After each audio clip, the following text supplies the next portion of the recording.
Hey guys, it's Chris, and I am here doing not something incredibly different, a little bit different. I was looking for some stuff to react to, and I actually typed in something different that was related to fat acceptance, and this video from Alexandra popped up. Those of you who are newer to the channel and who've been around know that I am newer to Alexandra Rodriguez. And I thought this was really interesting. This is a video, a little car vlog she made 6 years ago titled The Truth About Being Fat.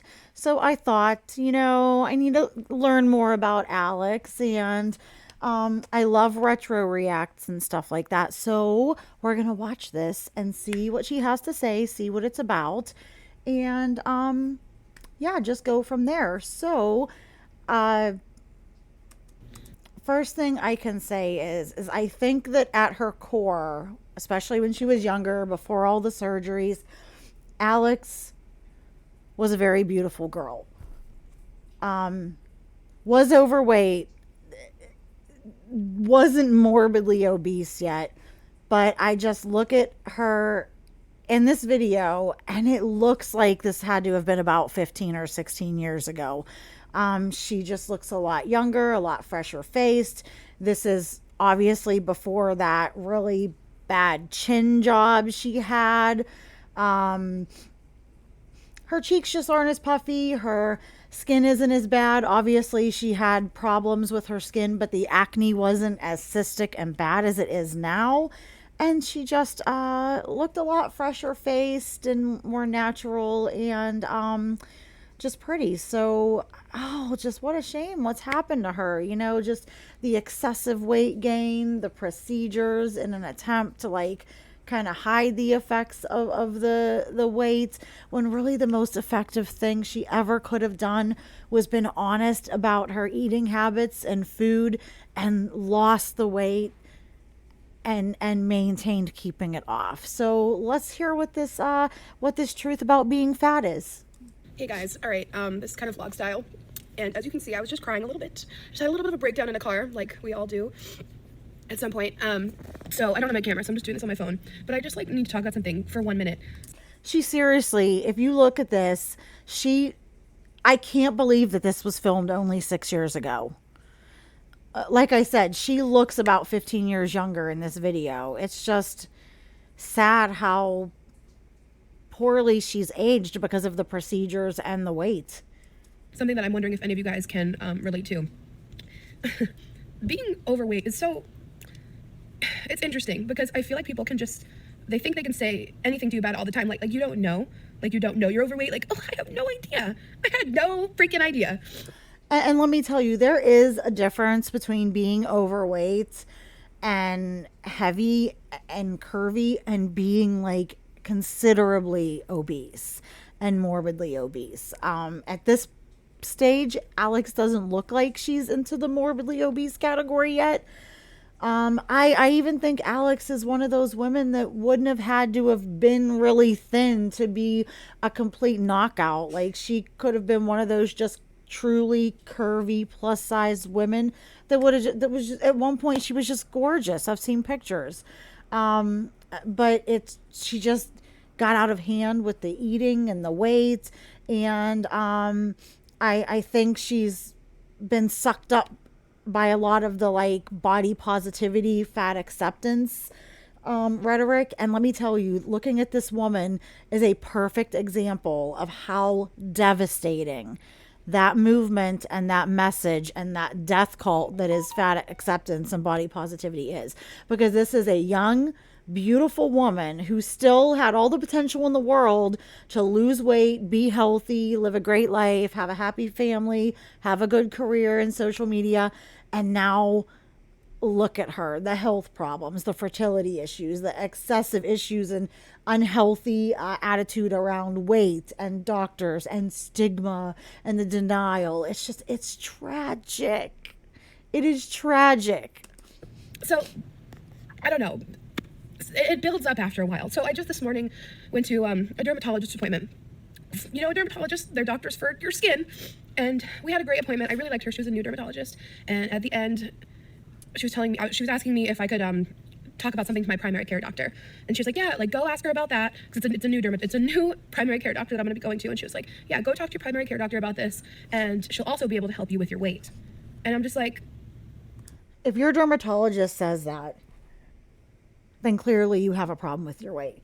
And we have to be honest. Your skin is like the biggest organ in your body. And your skin is a direct reflection to a large degree of what's going on internally. Like, obviously, what you put on your skin topically from the outside can affect it, but it shows problems from the inside, inflammation or infection or hormonal imbalance. I think a lot of Alex's acne is very hormonal and stuff like that. So it would make sense that she would want, if Alex would get her weight under control, that would calm down her hormones. It would regulate them a lot. It would mean cleaning up your diet. Ideally, that's what it means, cleaning up your diet, not just eating less. And that in turn would really help the overall health of her skin and her body. So I don't think it's out of step for a dermatologist to say that. you really had to add that on. Like we had a great appointment. We found a remedy. And then at the end, you just had to go and ruin it and say, and she can help you with your weight. And see, that's what fat acceptance does. Once you start thinking like them, they get you into believing that anything a doctor says about weight, aside from, oh, your weight's not a problem, your weight doesn't matter, it's not your fault. If they say anything other than something like that, then it's stigma and they're fat shaming and they're fat phobic and don't go to them and they're wrong. It's like doctors are not generally by nature these mean, evil people that just go into medicine because they hate fat people so desperately that they want to have a chance to shame them all day, every day. No, they go into the field, one, to make a lot of money, but two, because they want to help people. So, just the mindset that fat acceptance, the toxicity it breeds, it's like a plague right now. And I know what a lot of you are probably thinking. You're overreacting. I'm not overreacting. Because you know what? It never gets old how people can just think they can always just say something about your weight. Always. Like I have no idea. Like it's not something I'm working on. Like it's not something that I'm aware of. It's just such a weird thing to me. I just don't get it. Like, and I just felt so overwhelmed because I guess it's one thing because I hear it constantly. And nobody likes to hear a hard truth, right? But you really need to. And again, and this video is very much haze, like health at every size, rhetoric, BOPO, all those things, fat activism. They make you feel like anything anybody says about your weight, you're being victimized, you're being oppressed. It's wrong. And Alex is perfectly showing that example in this video. Not just on the internet, but it's something that I've dealt with like for my entire life. Like I've always been bigger. I'm extremely aware of my body. I'm aware of my weight. I'm aware of like my health. Trust me, I'm aware of my health. Like, believe it or not, I actually have pretty good health for my weight. My motto is you do until you don't. That can be very fleeting. It can change very quickly. And like I said, a lot of these people say, oh, I'm healthy. I've got great blood work. I've got great blood pressure and all this and that. But that is basic. If you looked at things like insulin levels, blood sugar, and blood sugar, guys, can actually really hold out for quite a few years before it starts showing problems.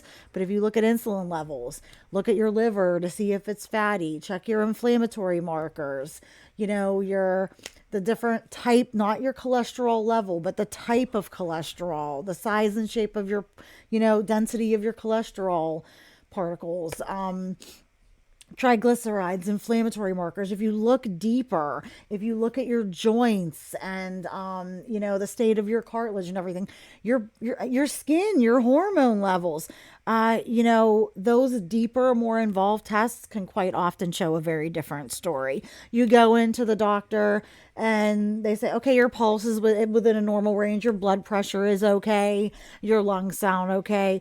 boom, I'm healthy because I have a good general bill of health. That is just that, and basic blood work is scratching the surface.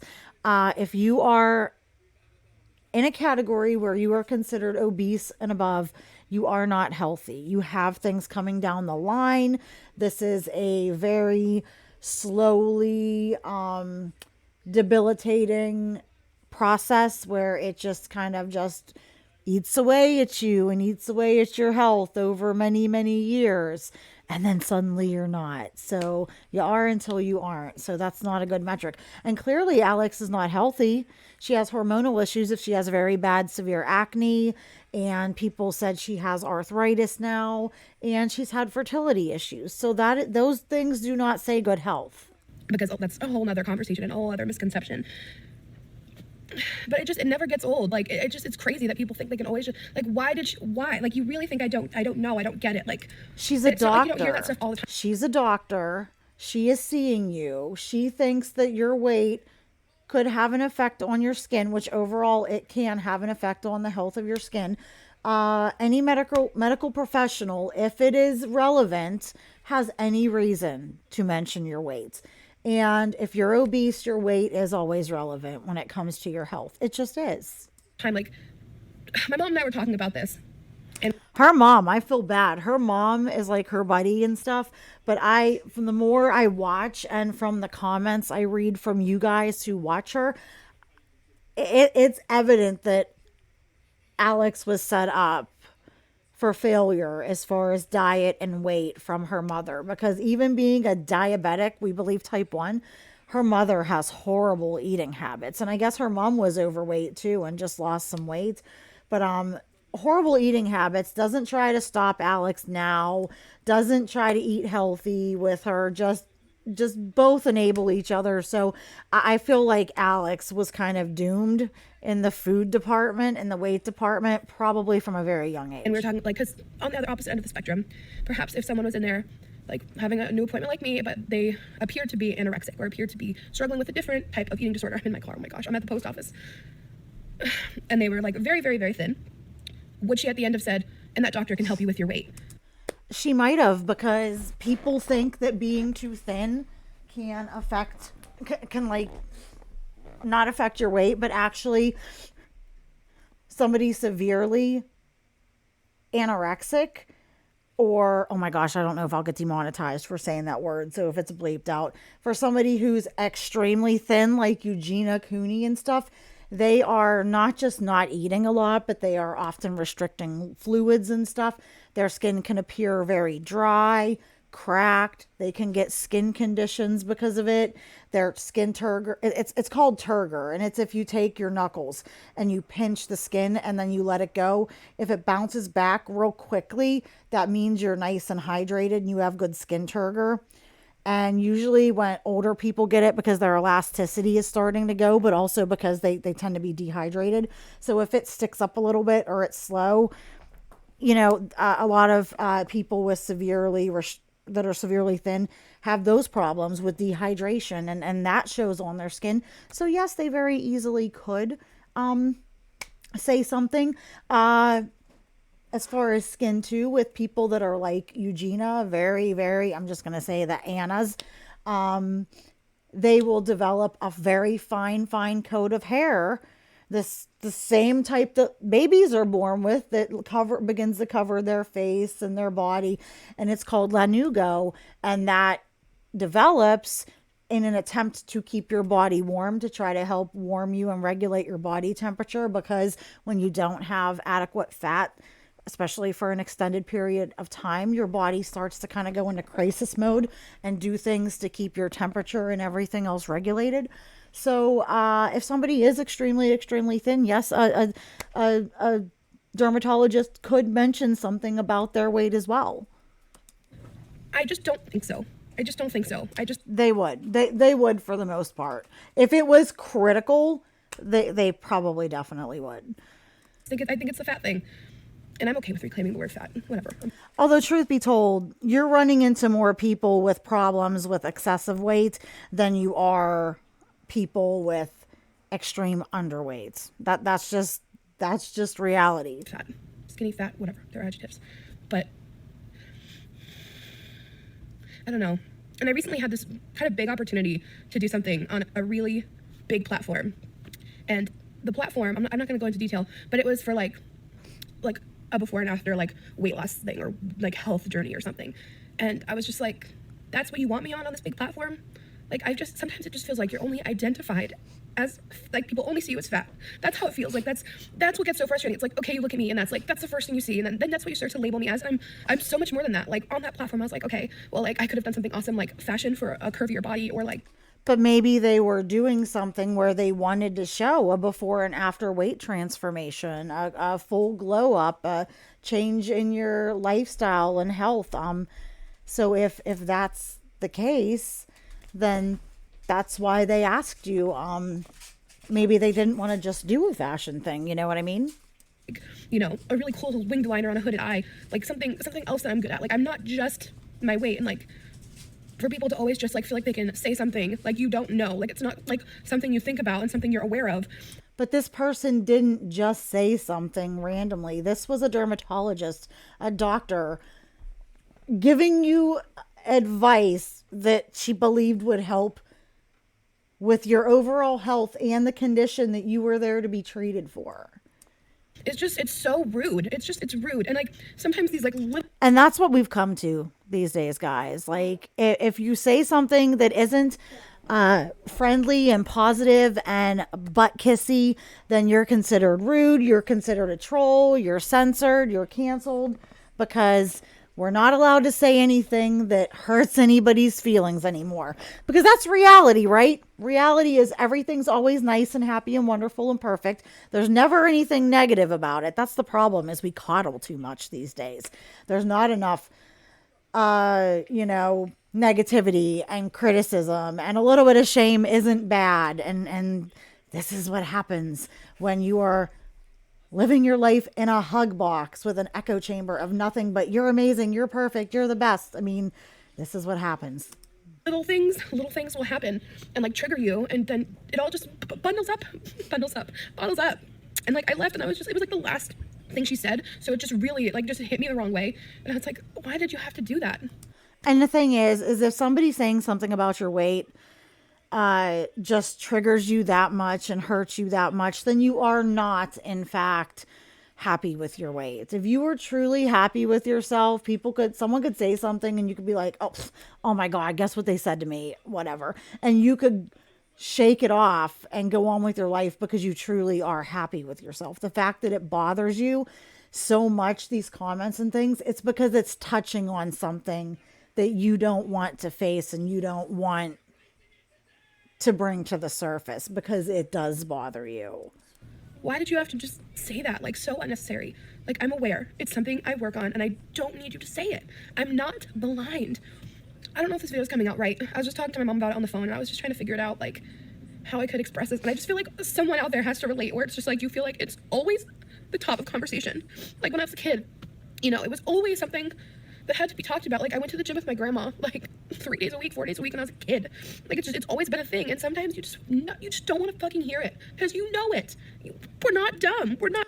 Okay, but the thing is this doctor was saying something because the way you treat your body, the hormone imbalances that come with being extremely overweight, the hormone issues and the overall poor health and inflammation and things like that come from a very poor diet affect your skin. They do. It does. That's why she was trying to freaking help you. If you don't want to hear what a doctor has to say, the good, the bad, the ugly, anything in between, then don't go to a doctor. If you're not going to listen, if you're only going to a doctor to get coddled and praised and not told the truth, one, that doctor's not doing their job. Two, don't go. Because that's not their job to mollycoddle you. Their job is to tell you things that aren't always pleasant. Not ignorant to it. We're not blind. But other people think like, oh, well, you know what? Maybe if I tell her to lose weight, she'll do it. Oh, it's really not that fucking simple. And like, shut up. It just gets so old. And sometimes you just don't want to hear it. I don't know if anyone out there will relate to this. I don't know if I'll even leave this video up. But in this moment, I'm just frustrated and like hoping someone out there can relate. But, I have enough self-love and self-confidence in myself to just like shake it off. Because I always... But you clearly don't, Alex, because you're in your car crying about this comment.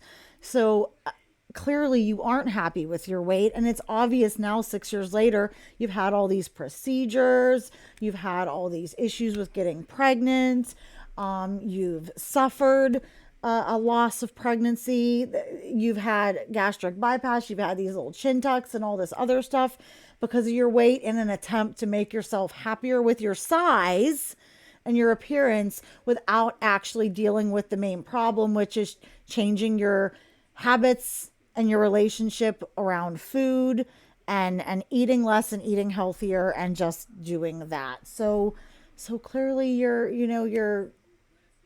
you are very unhappy. Is do because I know I'm more than that, and I know I'm actually pretty healthy, and I know I work on my weight, and I try Except you're not. And clearly 6 years later, like I said, we can see the issues that you have because of your size. to eat healthy, and I work out, and I do the best I can. If you ate healthy, like truly healthy, and eating healthy, guys, doesn't just mean eating healthy food.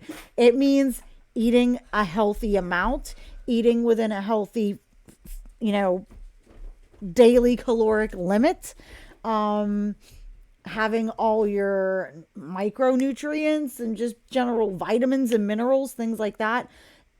Eating healthy is more than just eating broccoli a couple times a week with your meals. It's like it's eating the right amount. It's eating the amount that's appropriate for your body weight, for your size, to keep you at a healthy body weight. If you're eating to a point that keeps you overweight or severely underweight, then you don't eat healthy. Even if all you live on is like chicken and broccoli, you're still not eating healthy because there is something very disconnected and out of proportion. And if she was exercising that much and eating so healthy, she wouldn't have needed all these procedures and she would have lost weight. I do. I don't know. I don't know. But like always, I'll shake it off, and I remember my self-worth, and just because like strangers think they can tell you that you're fat and you should lose weight, like shouldn't affect your self-worth and self-love because people are just like rude and ignorant. So I really wish that Alex 6 years ago would have really taken a look at herself and looked at this and just done the work she actually needed to do. Because look, here we are 6, 7 years later, and she's almost as big as ever. She's messed up her face with the chin tuck and everything, having these high risk pregnancies and having to worry about losing them and have her ability to have a family and stuff. It, I if she would have made those changes when this video was made, she would be living a whole different life right now. This is really sad. This was all just a living example of Hayes and Bopo rhetoric. So I think this was interesting. Maybe I will go back through and look at some other Alex videos, retro reacting, maybe some pertinent moments in Alex history or her lore.